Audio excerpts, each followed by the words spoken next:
이제 오늘부터 몇 주 동안에 이제 이 교회란 무엇인가 이런 주제를 가지고 이제 말씀을 시리즈로 나누어 볼 예정을 갖고 있습니다. 사실 이 현실 교회를 바라보는 우리 마음이 여러 가지로 복잡한데요. 제가 최근에 그 책 제목 하나가 이렇게 확 와닿았습니다. 필립 얀시가 쓴 책입니다. 교회, 나의 고민, 나의 사랑. 저는 이 책 제목을 볼 때마다 여기에 이 복잡한 내 마음이 다 담겨 있다, 그런 생각을 합니다. 교회는 영원한 우리의 사랑의 대상 아닙니까? 그리고 또 현실 교회를 보면서 교회가 우리의 고민이에요. 이 교회가 왜 이렇게 흘러가는 건가? 어떻게 하면은 이런 것들을 좀 막고 건강한 교회로 가도록 할 수 있을 것인가? 그게 우리의 고민입니다. 그래서 제가 오늘 설교 제목도 이 책에서 그대로 따왔습니다. 교회, 나의 고민, 나의 사랑. 그래서 이런 이제 복합적인 마음을 가지고 교회에 대해서 이제 우리가 몇 주에 걸쳐서 나누어 볼 텐데요. 사실 그 지상교회를 보는 제 마음은 두 갈래로 이렇게 나누어집니다. 하나는 이 교회란 데가 참 좋은 곳이라는 것, 교회 공동체만큼 좋은 데가 없다는 생각, 이건 저에게 영원히 변함없는 그 생각의 한 중심축입니다.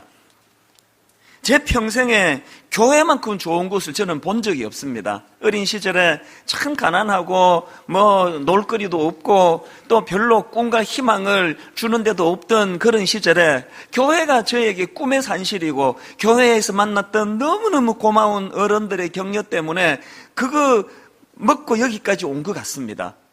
이민 가수도 마찬가지예요. 처음에 너무너무 고생하고 혼미한 상태에 빠져 있을 때 저를 살려준 게 교회예요.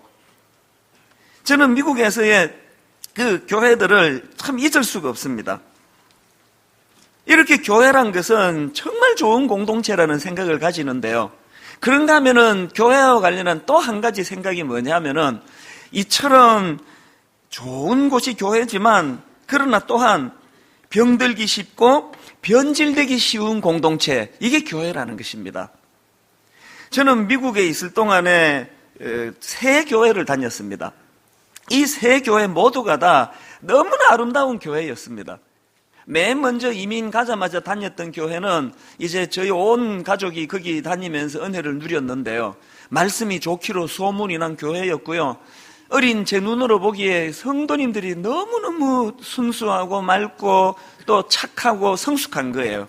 그래서 제가 그분들을 보면서도 은혜를 많이 받았습니다. 그러다가 이제 제가 대학교를 다니면서 이제 캠퍼스에서 그 젊은이 사역을 잘하는 교회로 이제 교회를 제가 옮겼습니다. 그 교회도 평생 잊을 수 없는 교회예요. 힘든 그 유학 생활 가운데 서로가 서로를 위로하고 의지하고 그렇게 세워나가는 교회였고, 젊은이들을 잘 후원하는 교회였습니다. 그래서 그때 만났던 그 선후배들을 지금도 저는 잊지를 못하고 있습니다. 그런가 하면은 이제 대학교를 졸업하고 마지막 세 번째로 다녔던 그 교회도요, 잊혀지지 않는 교회예요. 제가 그 교회에서 성가대를 했습니다. 여러분이 아시지만 목소리로 간 건 아니에요. 노래를 좋아하기도 했지만 그 성가대를 가면요, 엿새 내내 미국 사람에게 시달리고 영어도 못하고 공부 스트레스 받고 하던 제가 너무나 많은 사랑을 받았습니다. 그래서 성가 연습은 좀 지루하고 힘든데 그것이 끝나고 나면은 잊혀지지가 않아요. 지금도 기억이 납니다. 고마운 여집사님들이요, 제가 이제 힘들게 산다는 걸 아시고 조금씩 이렇게 먹을 것도 사다 주시고 너무너무 잘해주셔서 자기 집으로 초청해서 막 갈비도 구워서 대접하고 잊혀지지 않는 사랑을 거기서 받았습니다. 이렇게 세 교회 모두 내 꿈의 교회고 잊혀지지 않는 교회인데요, 불행한 게 뭐냐면은, 그렇게 제가 그 교회를 떠나가고 난 다음에 이 세 교회의 공통점이 뭐냐면은 세 교회가 다 쪼개졌어요. 이해가 안 될 정도로 그렇게 순수하고 그렇게 착하고 심성이 없고, 저분이 저게 화를 내는 걸 내가 본 적이 없다 그랬던 분들이 너무너무 서로를 미워하고 분노하고 원수를 맺고 멱살잡이를 하고, 그래서 결국은 교회가 쪼개진 게 세 교회가 다 그렇습니다. 그렇게 하고는 저는 이제 90년도에 목사가 되겠다고 한국으로 돌아와 가지고요, 신학교를 들어간 이후로 제가 다닌 교회는 딱 두 교회예요. 이것도 복이에요. 신학교 다닐 때 한 교회를 다녔고 신학교를 졸업하는 그 해에 또 다른 한 교회를 다녔는데 이 두 교회 역시 너무나 성숙하고 좋은 교회로 소문난 교회였습니다. 말씀이 좋고 목사님이 인격적이시고 또 그 성도님들 보면서 머리가 숙여지는 그런 분들이 모인 교회예요. 그래서 저는 참 하나님이 이런 교회 잘 만나는 복을 주셨다 그렇게 감사했는데, 슬프게도요, 제가 그 교회를 떠나고 몇 년이 지난 이후로 두 교회다 상상을 초월하는 아픔을 겪고 서로를 미워하고 분노하고 마음이 갈라지고 또 교회가 또 쪼개지고 이런 일들을, 또 이런 소문을 듣고 또 이런 아픈 결과가 나타나는 일들이 일어나고 있는 거예요. 이것이 너무너무 저를 힘들게 한 거예요. 이쪽 편에 서서 힘들어 하시는 분이나 저쪽 편에서 힘들어 하시는 분이나 모두가 다 너무나 주 안에서 사랑하고 잊혀지지 않는 그런 공동체를 영위했던 분들인데 어떻게 하다가 이런 일이 나, 누구 잘못이냐 이런 걸 떠나가지고 너무 마음이 아픈 거예요. 그뿐만이 아니에요. 하루가 멀다 하고 미국에서, 영국에서, 유럽 어느 지역에서, 아시아 어느 지역에서, 또 한국에서, 부산에서, 광주에서, 서울에서 끊임없이 들려지는 교회의 다툼과 분쟁의 소식, 이게 저를 너무 힘들게 하는 거예요. 그래서 급기야 지난 1월 달에 제 마음이 무너져 버렸어요. 슬럼프가 왔습니다. 목회에 자신이 없는 거예요. 지금 분당 우리 교회는 생긴 지 11년밖에 안 되니까 다행히 아직까지는 우리 교회가 그런 분열과 다툼의 모습은 안 나타나고 있지만, 내가 다니던 교회 90% 이상이 지금 그런 아픔을 다 겪었는데, 또 끊임없이 그런 소문과 소식이 들려오는데, 분당 우리 교회라고 무슨 용 빼는 재주가 있어가지고 이게 10년 뒤 20년 뒤에 그 길을 밟지 않는다는 보장이 어디 있느냐, 그게 저에게 두려움으로 왔어요. 그리고 목회 회의가 오는 거예요. 뭐하러 이렇게 그냥 죽도록 설교 준비하고 말씀 전하고 신방하고 해봐야 무슨 소용이냐, 한 대만 건너가면은 또 교회가 어려움을 겪을 텐데 내게 소용없는 짓 하는 거 아닌가. 그렇게 딱 시험에 빠지니까요, 갑자기 교회가 무서워지는 거예요. 성도들이 막 무서워져요. 저렇게 온순하게 착하게 말씀 듣고 있지만 누가 야수로 돌변할지 모르는 게 이게 교회인데, 사람이요, 제가 보니까 한 번 교회가 시험을 만나면요, 우선 그 사람이 무섭게 변하더라고요. 도저히 믿어지지 않는 그런 또 새빨간 거짓말을 가지고 모함을 하고 그 루머를 퍼뜨리고 또 그것을 그대로 확인도 안 하고 또 확대 재생산하고 카톡 같은 이런 게요, 너무나 아름다운 교제의 도구가 되지만 사단의 고속도로 역할도 하더라고요. 끊임없이 비방하고 문제를 전달하고 이런 것들로 그냥 아수라장이 되어 있는 거예요. 마음이 많이 힘들었습니다. 지난 겨울에. 하나님 너무너무 신실하셔서요, 그런 저를 내버려 두지 않으시고 꾸짖으시고 또 격려해 주시고 그렇게 회복해 주셨는데, 하나님이 저에게 주신 그 간섭하심의 줄거리를 보니까요, 딱 이거예요. 이 목사, 네가 지금 월권하고 있다는 거예요. 네가 한국교회를 책임질 위치에 있는 사람도 아니고, 더군다나 지금 일어나지도 않은 일, 은퇴하고 난 이후의 일을 당겨가지고 고민하고 있는 게 옳은 일이냐. 하나님 주신 메시지는 딱 이거예요. 너 네 할 일만 잘해라. 교회는 내가 책임진다. 저는 앞에서 언급해드렸던 필립 얀시가 쓴 교회, 나의 고민, 나의 사랑이라는 그 책에 나오는 한 대목을 많은 위로로 읽었습니다. 이런 내용이 나와요. J.F. 파워스라는 사람이 쓴 글 내용을 인용해가지고요, 빌, 이 사람 이름 같아요. 빌, 이 큰 배는 낡아서 삐걱거리고 이리저리 흔들린다네. 그래서 구토가 날 때도 있지. 하지만 이 배는 목적지까지 잘 간다네. 언제나 그랬고 앞으로도 영원히 그럴 걸세. 자네가 있든 없든 상관없이 말이세. 이게 제게 참 위로가 됐습니다. 하나님이 간섭하시는 교회가 되도록. 그래서 이제 제 은퇴 이후에 뭐 어떤 일이 일어날까, 또 내가 목회하는 가운데 분당 우리 교회에 무슨 일이 일어나면 어떡하나, 이런 두려움을 다 내려놓고 그저 내게 맡겨진 일 최선을 다하다. 마침표도 없어요. 기간 끝나면 조용히 무대 뒤로 사라지는 그런 목회를 해야 되겠다. 그리고 있을 동안에는 이 교회가 그런 사단의 공격에 노출되지 않도록 최선을 다해서 내가 울타리 역할을 해야 되겠다. 하나님 힘 주시옵소서. 분당 우리 교회는 글자 그대로 함께 울고 함께 웃는 그런 교회가 되도록 종을 간섭하여 주시옵소서. 그렇게 회복이 됐어요. 그러고 나서 제 마음에 성도들과 더불어 교회론을 같이 공부해야 되겠다. 이게 경주에서 참사가 일어났지 않습니까? 아무리 인테리어 잘 꾸미고 젊은 애들이 혹가도록 사이큐 조명해놓고 그냥 매력적인 공간을 만들어도 기초가 부실하면 지붕에 눈 안 치워서 폭삭 내려앉으면 대참사가 일어나는 것처럼 교회가 무슨 이벤트하고 행사하고 이것도 중요하지만 더 근본적으로 기초를 다시 확보해야 되겠다.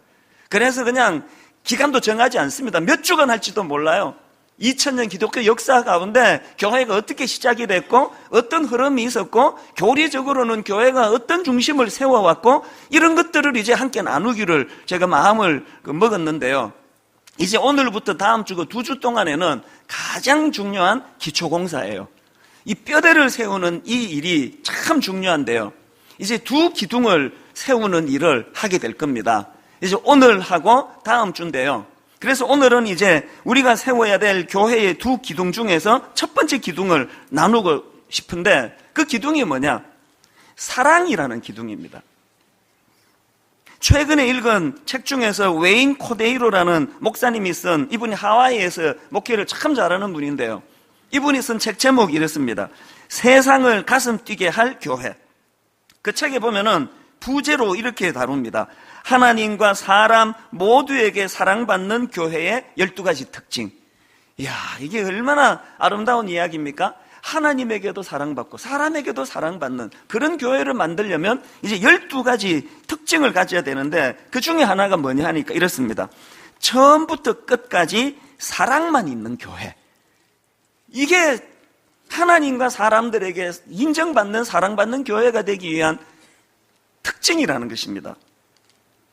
그 책에서 지적하는 고린도후서 5장 13절 14절 말씀. 우리가 만일 미쳤어도 하나님을 위한 것이요 정신이 온전하여도 너희를 위한 것이니. 그 다음 보세요. 그리스도의 사랑이 우리를 강권하시는도다. 교회가 교회되기 위해서는 이 강권하시는 그리스도의 사랑의 능력. 그래서 이런 생각을 해봤습니다. 여러분은 어느 힘에 의하여 어느 강권에 의하여 삶을 지탱하고 계십니까?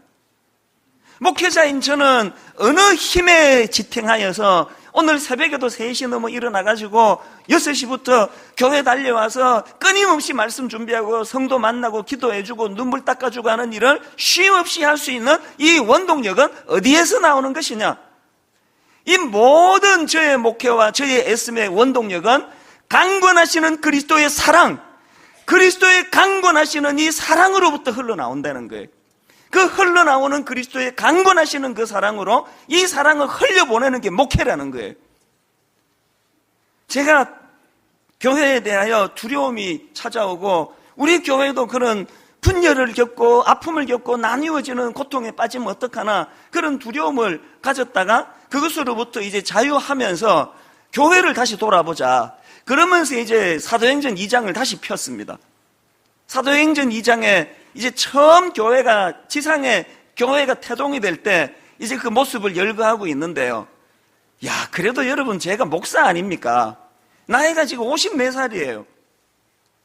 신학교 가서 신학 공부하면서 하나님 신학 그런 지가 지금 24년째인데요. 사도행전 2장을 읽다가 전혀 새로운 각도로 이것을 하나 제가 보게 된 발견한 게 있습니다. 그게 뭐냐 하니까 성경이요. 초대교회의 태동을 이제 기록을 하면서 교회의 모습을 보여주는데 그 접근하는 방식이 전혀 교리라든지 이론이라든지 논리라든지 이렇게 접근하지를 않아요. 그럼 어떻게 접근하느냐? 자, 한번 보시기 바랍니다. 예루살렘 교회 초대교회가 태동할 때의 상황을 성경이 이렇게 묘사합니다. 사도행전 2장 43절부터 47절입니다. 믿는 사람이 다 함께 있어 모든 물건을 서로 통용하고 또 재산과 소유를 팔아 각 사람의 필요를 따라 나눠주며 날마다 마음을 같이하여 성전에 모이기로 힘쓰고 집에서 떡을 떼며 기쁨과 순전한 마음으로 음식을 먹고 하나님을 찬미하며 또 온 백성에게 칭송을 받으니 주께서 구원받는 사람을 날마다 더하게 하시니라. 여러분, 여기 교리가 어디 있습니까? 이론이 어디 있습니까? 교회는 이래야 하느니라, 교회는 이런 방식으로 진행해야 되느니라, 그렇게 접근하지 않아요. 무조건 사랑하는 거예요. 용납하는 거예요. 기뻐하는 거예요. 물질적으로 좀 부한 사람은 이유도 설명 없어요. 경제적으로 어려운 사람들이 같이 나누는 거예요. 유무상통하는 거예요. 성경이 지금 교회를 묘사할 때 이론으로 접근하지 않고 논리로 접근하지 않고 교리로 접근하지 않고 사랑하는 모습으로 지금 그리고 있다는 게 뭘 의미하겠는가? 여러분, 교리 필요합니다. 우리 교리 배워야 돼요. 역사 알아야 됩니다. 그러나 교리보다 중요한 것, 이론보다 더 중요한 것, 교회는 사랑하는 곳이라는 거예요. 베푸는 곳이라는 거예요. 용서하는 곳이라는 거예요. 용납하는 곳이라는 거예요. 이런 맥락에서 우리는 이 교회가 논리도 필요하고 교리도 필요하고 이론도 필요하지만 이 모든 것들을 어우르는 그 가장 상위에 사랑이 필요한 사랑. 위로는 강권하시는 그리스도의 십자가 사랑, 이 십자가의 사랑의 공급이 계속 일어나야 되고, 그것이 내게 부어진 바 되었을 때 이것을 흘려보내는, 서로서로를 향하여 사랑하고 용납하는 이런 일들이 계속 일어나야 된다는 것입니다. 그래서 요한일서 4장 16절에 보니까 하나님이 우리를 사랑하시는 사랑을 우리가 알고 믿었노니 하나님은 사랑이시라. 그 다음 보세요. 사랑 안에 거하는 자는 하나님 안에 거하고 하나님도 그의 안에 거하시느니라. 혹시 오늘 우리가 더 중요한 것을 놓치고 살아가지고 이 구절을 이렇게 읽고 있지 않습니까? 교리 안에 거하는 자는 하나님 안에 거하고 하나님도 그의 교리 안에 거하느니라. 이거 아닙니다. 교리 필요합니다. 그러나 그 교리가 교리될 수 있는 것은 그 교리 안에 묻어있고 녹아있는 그리스도의 사랑을 놓치지 않는 것이라는 겁니다. 그래서 저는 오늘 이런 맥락에서 이제 이 교회가 반드시 복구해야 될 두 기둥 중에 하나인 이 사랑과 관련해가지고 이제 두 가지 사실을 말씀을 드리고 싶은데요. 사랑과 관련한 첫째, 여러분, 그 교회의 건강성을 재는 가장 중요한 척도는 사랑이라는 사실이에요. 이게 무슨 말씀인지를 제가 예를 들어 한번 설명을 해드리겠습니다. 고린도 교회 다 아시죠? 이 고린도 교회는요, 두 가지 양상을 띠던 교회예요. 두 가지 특징이 있던 교회예요. 한 가지 특징이 뭐냐? 고린도전서 1장 5절부터 7절을 보십시오.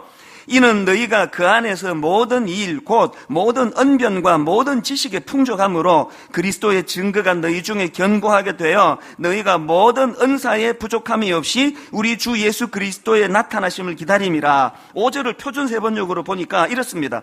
여러분은 그리스도 안에 살면서 모든 면에서 곧 온갖 언변과 온갖 지식에 풍족하게 되었습니다. 고린도 교회 대단한 교회예요. 영적 지식이 풍성했고요. 그게 다가 아닙니다. 신령한 영적인 은사가 나타나가지고요, 세상의 방언의 은사, 그 방언을 통변하는 통변의 은사, 병 고치는 은사, 예언하는 은사, 각종 신비한 은사들이 나타난 게 고린도 교회예요. 이게 한 특징인데요, 고린도 교회의 또 다른 한 특징이 뭐냐? 고린도전서 1장 11절부터 13절에 나옵니다. 내 형제들아, 글로에의 집 편으로 너희에 대한 말이 내게 들리니, 자, 무슨 말이 들리나 보니까 곧 너희 가운데 분쟁이 있다는 것이라. 내가 이것을 말하거니와 너희가 각각 이르되 나는 바울에게, 나는 아볼로에게, 나는 게바에게, 나는 그리스도에게 속한 자라 한다는 것이니 그리스도께서 어찌 나뉘었느냐? 바울이 너희를 위하여 십자가에 못 박혔으며 바울의 이름으로 너희가 세례를 받았느냐? 이게 고린도 교회의 또 다른 한 양상이에요.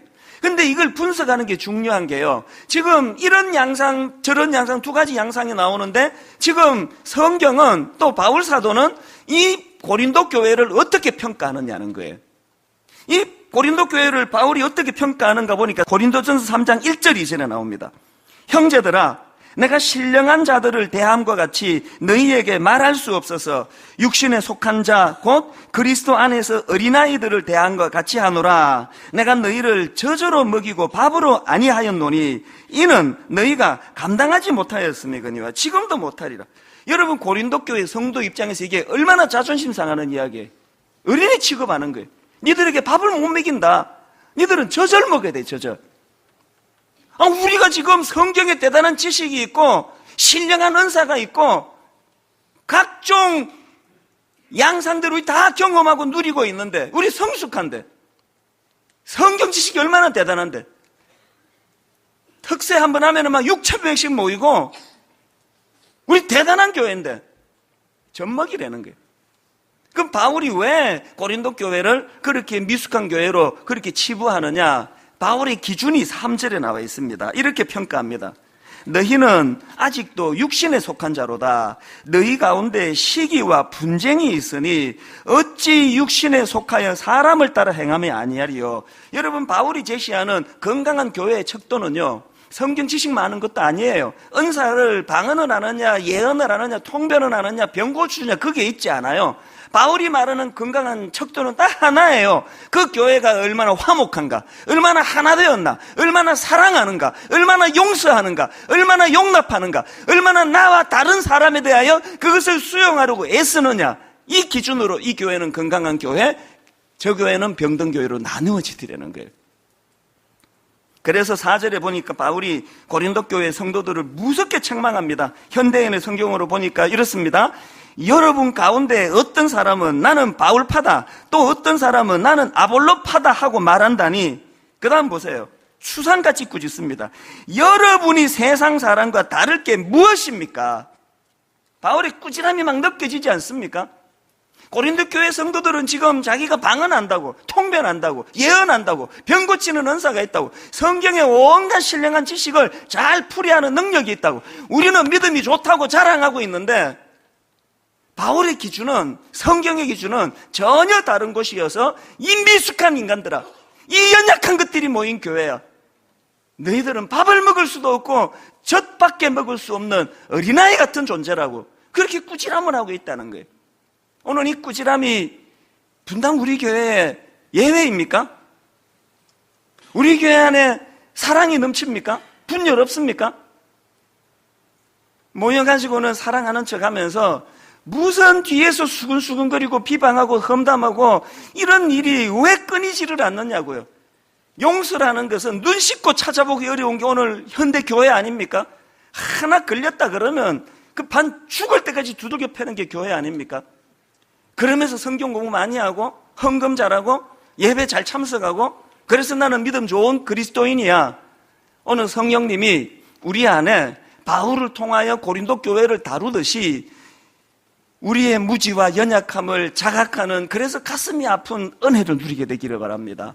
교회는 사랑하는 것으로 평가받는 공동체라는 것입니다. 그러므로 요한일서 4장 7절 8절 꼭 기억하셔야 됩니다.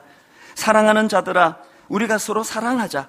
사랑은 하나님께 속한 것이니 사랑하는 자마다 하나님으로부터 나서 하나님을 알고 사랑하지 아니하는 자는 하나님을 알지 못하나니 이는 하나님은 사랑이십니다. 저는 이번 동계올림픽에 그 선수들을 보면서 얼마나 고생들을 많이 했을까. 김연아 선수도 그 발목 1.5cm 금이가 있는 상태랍니다. 수술도 못해요. 그 선수들이 다 그렇게 고생하면서 4년을 버텨가지고 올림픽에 출전했는데, 저는 제일 마음이 아팠던 게 그 박승희 선수. 기억나시죠? 이 선수가요, 500m 결승에서 1등으로 달리고 있었잖아요. 이제 그대로 가면은 이제 금메달이에요. 그런데 그 영국 선수에게 밀려가지고, 자빠져가지고, 그 화면을 또 막 어떻게 하려고 하다가 또 다시 자빠지면서 무릎을 다쳐가지고요, 1500그는 나가지도 못했대요. 이 얼마나 억울한 일이에요. 울더라고요. 울죠, 당연히. 가슴이 칠 일 아닙니까? 저 선수만 아니었으면 내가 금메달인데. 근데 여러분, 제가요, 그 어린 선수를 보고 마음에서 전율이 느껴지는 존경심이 생기는 거예요. 절대로 그 자기 밀친 그 선수 탓하지 않고요. 다 여러분 들으셨죠? 그 인터뷰. 이제 다 끝난 일인데 어쩔 수 없잖아요. 그 다음 하는 말이 이거예요. 넘어지는 것도 실력입니다. 근데 그 사람 탓하지 않고 내가 실력이 부족하다고 그것을 금방 수용하고 환하게 웃는 그 모습을 하고 있던데요. 그리고 나서 이제 제가 너무 기뻤던 게 여자 계주 3000m에서 금메달 따고요. 또 그저께는 1000m 경주에서 또 금메달을 따가지고 금 2개 2관왕이 됐다는 거예요. 어제 너무 기쁘더라고요. 내 조카가 메달을 따는 것까지 기뻤어요. 왜? 이게 성경의 원리예요. 그가 그 영국 선수를 용서했기 때문에 저 사람 탓이 아니고 내 탓이다. 내가 잘못했다. 이걸 수용했기 때문에 번뇌가 없었고 번뇌와 고민 없었으니까 좋은 컨디션으로 금메달 2개 따는 거예요. 만약에 그가 울분을 가지고 그 영국 선수를 용서를 못하고 내 인생 망쳤다고 밤에 불면의 밤을 보내고 분노하고 괴로워했으면요, 나머지 게 다 망치는 거예요.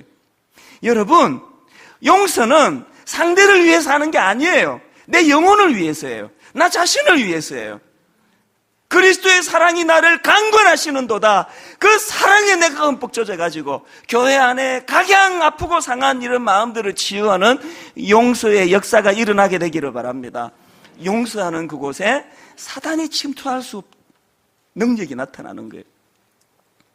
그런가 하면 두 번째로 교회가 복구해야 될 사랑과 관련해서 꼭 명심해야 되는 게 뭐냐? 여러분, 교회는요, 사랑이 필요한 연약한 자들이 모여서 이루는 공동체라는 것입니다. 그래서 로마서 14장 1절입니다. 믿음이 연약한 자를 너희가 받되 그의 의견을 비판하지 말라. 믿음이 연약한 자를 피할 수 없습니다. 로마서 15장 1절. 믿음이 강한 우리는 마땅히 믿음이 약한 자의 약점을 담당하고 자기를 기쁘게 하지 아니할 것이니라. 오늘 교회에서 만나는 믿음이 약한 자, 시시한 자, 심지어는 없는 거짓말로 내게 상처를 준 자, 내게 눈물을 흘리게 만든 자, 그런 자들을 만나면 이걸 어떻게 수용하라고요? 저거는 내가 감당해야 될 사람이구나. 그의 연약함을 감당해야 되는 그 시각으로 상대를 바라보라는 거예요. 그래서 여러분, 교회가요, 너무 똑똑하고 유능하고 빈틈이 하나도 없는 사람들이 모여서 그렇게 지내면요, 그 교회 문제가 많은 교회예요. 담임 목사가 막 흠도 티도 없고 누구에게도 책 잡힐 거 없이 항상 막 와이샷은 양복 칼 쫙 세우고 설교했다 그러면 막 절대 막 실수 안 하고 이런 건요, 이게 듣기는 좋아도요, 그거 문제가 좋은 거 아니에요. 저 같은 게 좋은 거예요.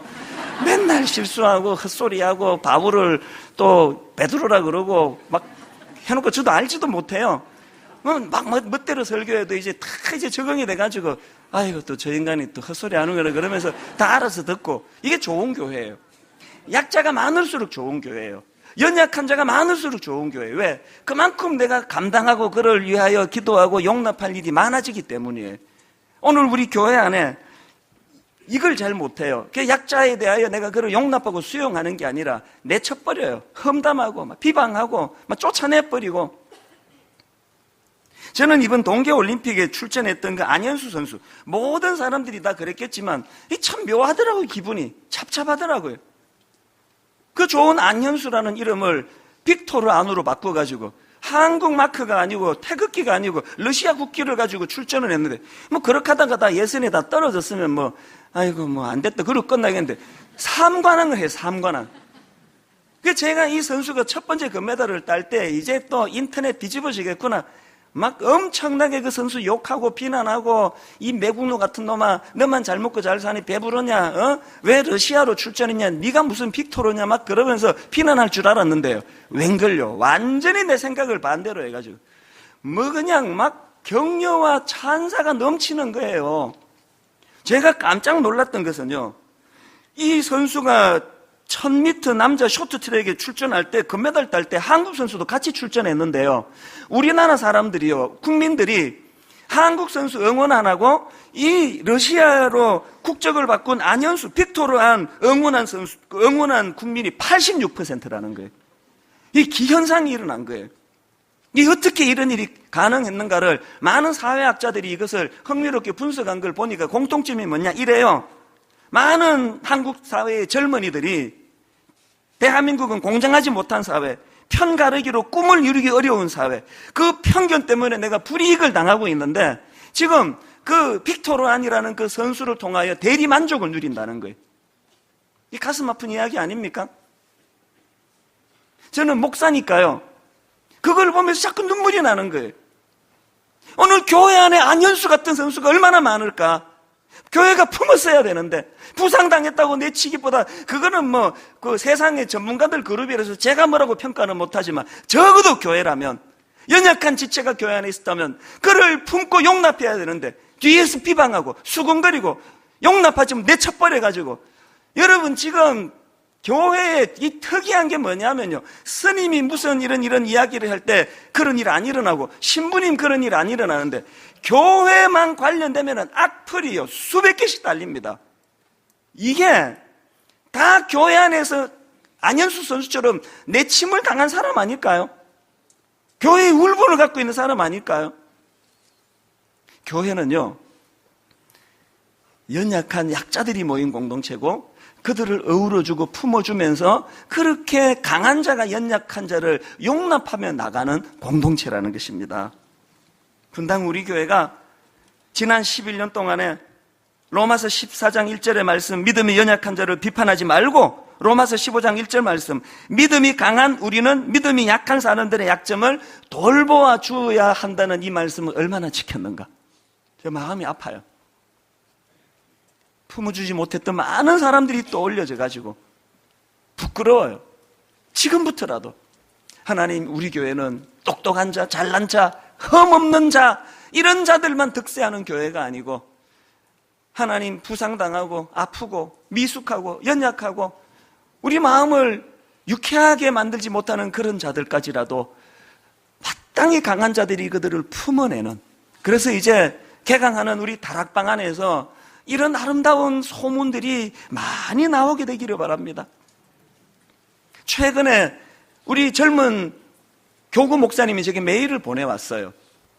이제 이 목사님이 이제 교구 여 직장인 순장님들과 더불어서 모임을 가졌답니다.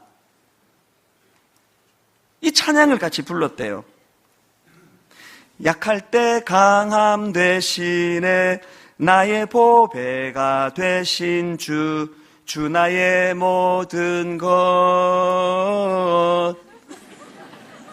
제가 성가대 출신이거든요.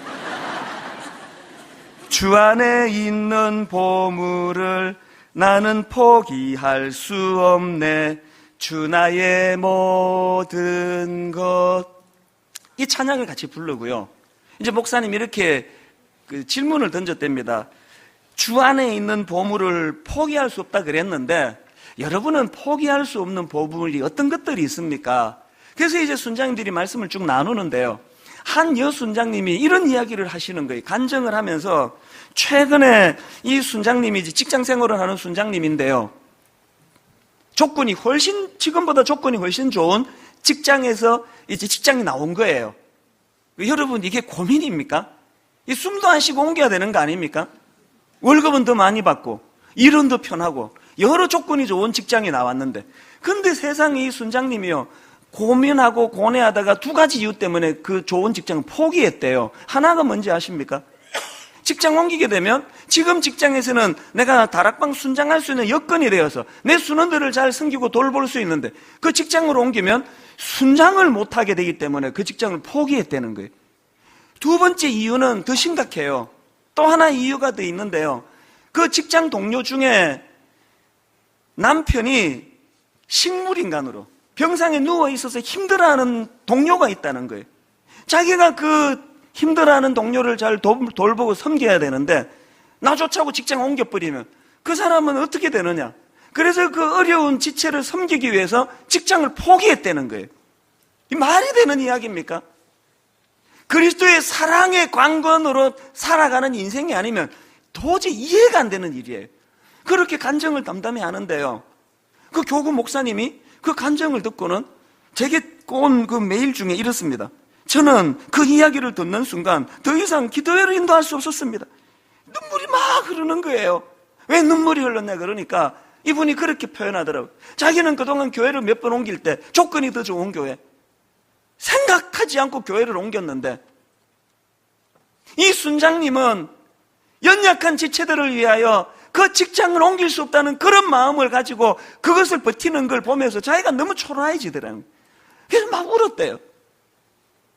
여러분, 그 순장님의 감정에 이렇게 눈물 흘리는 이 교역자도 귀한 교역자 아닙니까? 저는 분당 우리 교회가 그리스도의 사랑의 강건으로 연약한 지체를 위하여 마땅히 그를 감당하기 위하여 헌신하고 희생하는 이 여순장인 것 같은 성도님들이 많이 계시는 것 너무너무 자랑스럽게 생각합니다. 지난 연초에 우리 교회 안에 경제적으로 어려운 분이 너무 많으신데 우리 강한 자가 약자를 도와주고 평균케 하시는 하나님 은혜로 헌금 한번 하자고 그랬더니요, 여러분 1월 첫 주 그 헌금이요 3억 5천만 원이 나왔습니다. 이것도 제가 너무 감사했는데 더 감사한 게 뭔지 아십니까? 이거 우리 신년 헌금으로 끝내지 말고 우리 이 상설로 내게 좀 여유가 있고 또 하나님 은혜 주시면 우리 어려운 성도들을 위해 섬기는 이삭 줍기 헌금을 만들자. 그래서 제가 한 건요, 통장 번호 주보에 한번 낸 게 다 아닙니까? 그저께 보고를 받고 깜짝 놀랐습니다. 그거 한 지 한 달 반밖에 안 됩니다. 지난 한 달 반 동안 우리 성도님들이 그렇게 십시일반에서 한 헌금이요 1억 5천만 원이 나왔습니다. 그래서 지금 마음이 너무 설레어요. 그 헌금 덕분으로요 이번 주간에 이제 우리 어려운 성도 134명에게 3억 400만 원이 지불이 됩니다. 하나님께서 그 어려움 당하는 성도의 가정을 외면하지 아니하신다는 정표로 그 헌금이 전달될 때 얼마나 위로가 되겠냐고요. 교회는 그리스도의 사랑의 관건으로 유지되는 공동체예요. 그래서 한편으로는 우리 약자들을 감당하려고 더 많이 애를 쓸 뿐만 아니라 또 다른 한편으로는 용서. 내게 아픔을 준 그 사람, 내게 상처를 준 그 사람을 넉넉히 품고 용서하는 이 과정에서 사랑이라고 하는 두 기둥 중에 사랑이라고 하는 이 기둥이 다시 세워지게 될 줄로 믿습니다. 이 기둥이 세워질 때 우리 교회, 우리 가정, 사단이 건들 수 없는 견고한 하나님의 공동체가 될 줄로 믿습니다. 말씀을 마무리하려고 합니다. 여러분, 주님께서 이 땅에 계실 때 눈물로 드리던 그 기도문 읽어드리고 오늘 말씀을 마무리하려고 합니다. 요한복음 17장 21절부터 23절입니다. 아버지여, 아버지께서 내 안에, 내가 아버지 안에 있는 것 같이 그들도 다 하나가 되어 우리 안에 있게 하사 세상으로 아버지께서 나를 보내신 것을 믿게 하옵소서. 세상에 여러분, 예수 그리스도를 증거하고 십자가를 전하는 게 서현역 앞에 나가가지고 예수천당 불신지옥 외쳐서도 복음이 전해지지만 우리가 서로 사랑할 때, 우리가 서로 화목할 때, 우리가 서로 용서하고 하나가 될 때 믿지 않는 자들이 예수님을 믿게 되는 역사가 일어난다는 거예요. 그 다음 한번 보세요. 내게 주신 영광을 내가 그들에게 주었사오니 이는 우리가 하나가 된 것 같이 그들도 하나가 되게 하려 함이니이다. 곧 내가 그들 안에 있고 아버지께서 내 안에 계시어 그들로 온전함을 이루어 하나가 되게 하려 함은 아버지께서 나를 보내신 것과 또 나를 사랑하신 같이 어떻게 해요? 그들도 사랑하신 것을 세상으로 알게 하려 함이로소이다. 결론을 맺습니다. 끊어졌던 그리스도의 사랑이 다시 회복되기를 바랍니다. 그리스도의 사랑이 나를 강건하시는도다. 그리고 거기에 중단하지 마시고 그 사랑을 흘려보내요. 용서하고 용납하고 나누고 베풀어서 이 땅에 그리스도의 사랑이 회복되는 그 일에 쓰임받는 저와 여러분 되시기를 주님 이름으로 축원합니다. 우리 이 찬양이요, 우리에겐 소원이 하나 있네. 주님 다시 오실 그날까지 우리 가슴에 새긴 주의 십자가 사랑, 나의 교회를 사랑케 하네. 우리 교회에 대한 사랑하는 마음, 열망을 가지고 우리 힘차게 이렇게 선포합니다. 우리에게 소원이 하나 있네. 내겐 소원이 하나 있네. 주님 다시 오실 그날까지, 주님 다시 오실 그날까지 우리 가슴에 새긴 우리 가슴에 주의 십자가 사랑, 주의 십자가 나의 교회를 사랑케 하네. 교회를 사랑케 하네. 주의 교회를 향한 우리 마음, 주의 교회를 향한 우리 희생과 포기와 가난과 고난, 포기와 가난과 고난, 하물며 죽음조차 우릴 막을 수 없네. 우리 맘 여러분 감히 이렇게 선포합니다. 우리 교회는 이 땅의 희망, 사랑이 회복되는 공동체, 교회를 교회되게, 예배를 예배되게 우릴 사용하소서. 진정한 부흥의 날 오늘 임하도록 우릴 사용하소서. 교회를 교회되게, 예배를 예배되게 우릴 사용하소서. 진정한 부흥의 날 오늘 임하도록 우릴 사용하소서. 우리 예배 시작할 때마다 날마다 부르짖어 기도하는 찬양하는 이 찬양, 성령의 새바라, 성령의 새바라 이 땅에 불어오소서.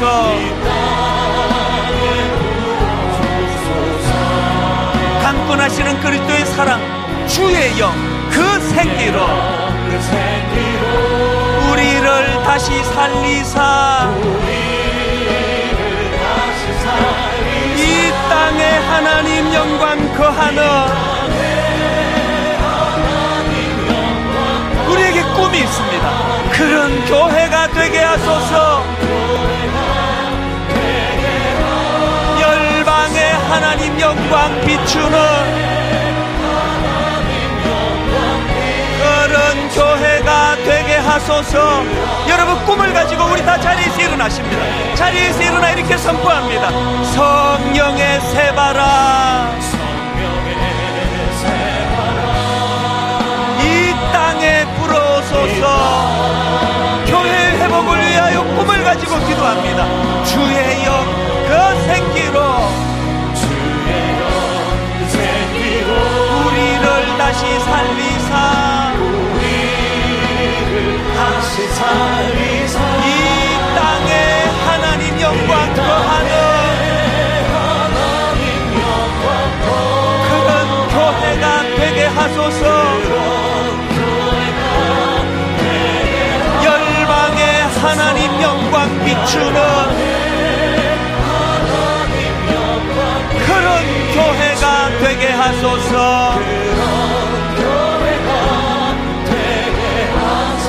여러분 우리가 확신을 가지고 기도할 때 하나님, 교리가 중요하고 이론이 중요하고 논리가 중요하지만 그것들을 뛰어넘는 그리스도의 강건하시는 사랑을 주시기 원합니다. 용납하고 용서하고 포용하며 연약한 지체들을 섬기기 원합니다. 또 하나, 우리 가정을 살려주시는데 하나님, 우리 가정에 가장 중요한 사랑이 빠져버렸습니다. 이거 회복시켜 주시옵소서. 사랑의 공동체가 되게 하여 주시옵소서. 우리 이 시간 주님 이름 부를 때 저를 따라 한번 이렇게 선포하고 큰 소리로 소망을 가지고 교회 회복, 가정 회복, 사랑 회복을 기도하는데 저를 따라 선포하십니다. 주여 은혜를 주옵소서. 주여 은혜를 주옵소서. 주여 은혜를 주옵소서. 주여 은혜를 주옵소서. 주여 기도의 문을 열어 주옵소서. 주여 기도의 문을 열어 주옵소서. 주여 기도의 문을 열어 주옵소서. 주여 기도의 문을 열어 주옵소서. 한 목소리로 같이 기도하시겠습니다. 주여. 사랑을 구합니다. 용서를 구합니다. 주여 하나님 아버지, 강권하시는 그리스도의 사랑이 부어지기를 원합니다. 아버지, 우리들의 삶 가운데 강권하시는 그리스도의 사랑이 회복되기를 원합니다. 용서하지 못해 범죄합니다. 용납하지 못해 갈등합니다. 하나님, 강권하시는 주의 사랑으로 말미암아 용서하고 용납하고 하나님 그렇게 살아가기를 원합니다. 회복이 일어나기를 원합니다. 하나님 아버지, 우리가 약한 자의 하나님 아버지, 감당하며 나를 기쁘지 않게 하는 하나님의 은혜와 강력한 역사하심이 우리들 안에 일어나게 되기를 원합니다. 아버지 하나님, 결국 은혜를 주시옵소서. 주시옵소서. 산자 육에 속한 자라 만들었던 것처럼 우리 가정을 살려주시네. 육신의 속해 있어 사랑의 회복으로 살려주시옵소서. 하나님 아버지 교회를 살려주시고 부부간에 서로 용납하고 용서하는 마음을 주시고 자녀와 부모 간에 동일한 은혜가 일어나게 하여 주시옵소서. 만들어갈 수 있도록 도와주시기를 원하옵니다. 이치와 논리를 따지고 시시비비를 가지는 가정이 아니라 그리스도의 사랑으로 그것들을 다 뒤덮어버리는 가정이 되게 하여 주시옵소서. 우리가 살아내는 그 열매들이 하나님 아버지, 너희가 사랑하라 내 안에 말씀하셨사오니 사랑이 없음을 자각하고 아버지 은혜를 구합니다. 고린도 교회가 가장 각종 좋은 은사 은혜를 다 가지고 있습니다. 하나님, 우리 공동체가 강건해질 것이요 아버지 하나님이 사랑이 없음을 받을 줄 미숙한 교회로 나의 교회가 언제 주는 듯이 하나님의 사랑으로 교회도 되시옵소서. 하나님 그러한 자리에 빠지지 않도록 사랑을 받은 자라며 받을 만다 이것을 나눠야 될 것인데 우리 마음에 사랑이 박혀지고 무력하여져서 우리 입술에 복음이 붙여지고 아버지 우리 입술에 넣어주시고